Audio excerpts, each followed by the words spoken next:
Olá pessoal, sejam bem-vindos a mais uma história aqui no canal Viajando Sentados, e desta vez nós viemos com a história aí, o meu cunhado. Acompanhem a história, deixem os vossos comentários, subscrevam-se no canal e enjoy, muxa. O meu cunhado. Normalmente, na comunidade onde vivo, os jovens, quando já se sentem bem preparados para o casamento, procuram os mais velhos para uma orientação. A partir daí, eles levantam sérias perguntas sobre qual é a categoria de mulheres que podem a algum momento casar, ou por outra, qual seria a maneira ideal de casar uma mulher perfeita. Neste âmbito de perguntas e respostas, não havia o uso de telefones ou algum outro meio de comunicação conveniente, como tem sido atualmente. Era também normal que as pessoas saíssem de um ponto para outro muito bem distante da sua zona de origem para ver se buscava o amor que poderia ficar e casar até que a morte os separasse. Portanto, nos bairros era muito comum que tivesse pessoas mais velhas que serviam de orientadores para questões matrimoniais, pois eles bem sabiam que os jovens saíam de distâncias muito longas para o grande amor das suas vidas. Estes eram responsáveis pela recepção dos jovens e também a direção da pessoa certa, porque sabiam quem era a pessoa ideal naquele exato instante. Por essa razão que a maioria das miúdas do bairro andavam limpas e asseadas, faziam todos os deveres de casa porque tinham a certeza de que, enquanto fizessem aquelas boas ações, estariam a colocar mais créditos no seu perfil que os velhos estavam diariamente a registar. Assim que aparecesse alguém novo na zona, todas elas ficavam com corações a palpitar e ver de quem era a sorte naquela grande oportunidade de ter um parceiro.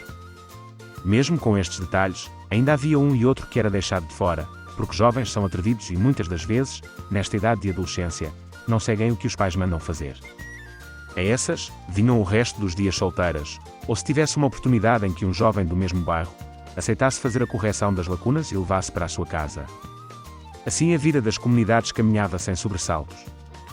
Uma vez, um jovem saiu da região bem distante à procura da sua cara metade.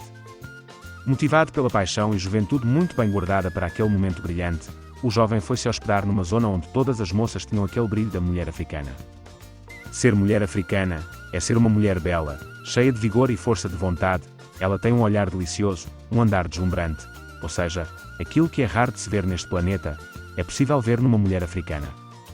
Assim, o jovem chegou naquela que era chamada a região das belas encantadoras.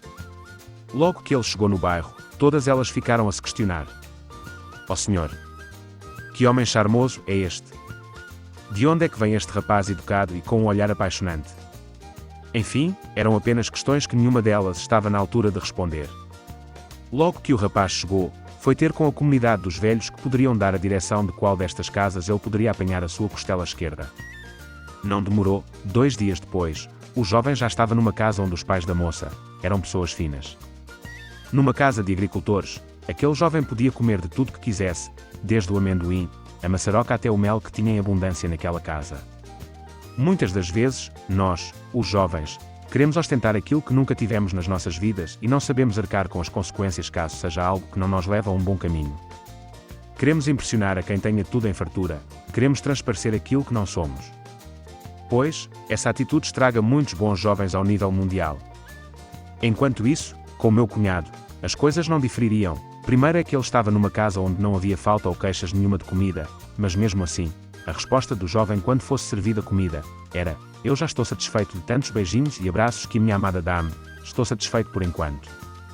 Eu gostava muito de hóspedes com respostas desta natureza, porque como crianças de casa, comíamos enquanto o hóspede estivesse aí a olhar e ter a certeza de que, quando ficasse arrependido, seria tarde porque já não teria comida para ele.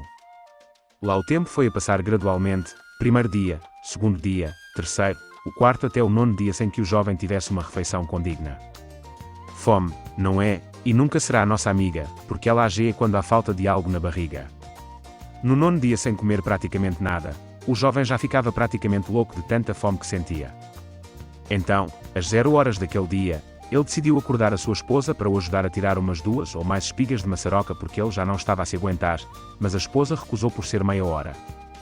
A seguir pediu o cunhadinho, a pessoa encarregada de dormir junto do casal antes que se consumasse o matrimónio. O cunhadinho de barriga cheia recusou o pedido, e daí o jovem decidiu levantar e ir à busca, pois ele era quem passava mal a fome. Na minha comunidade, as casas são redondas, e é normal numa família ter mais de 2, porque são usadas para diferentes fins como celeiros, cozinhas, para guardar o pasto, etc. 7 dias naquela casa, o jovem não havia decorado a posição da sua casa ainda, foi tirar a maçaroca e quando estava de regresso, ficou confuso porque já não sabia onde entrar.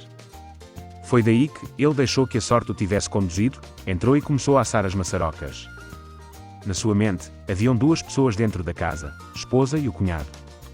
Pelas características daquelas casas, redondas, as pessoas dormiam em volta da fogueira.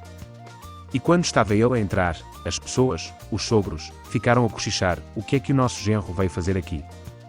Ele, o genro, ao ouvir que cochichavam, e sem saber quem eram as pessoas, respondeu em voz alta: já sei, estão a falar mal de mim, a culpa é sua minha esposa, teria sido você a ir buscar as maçarocas.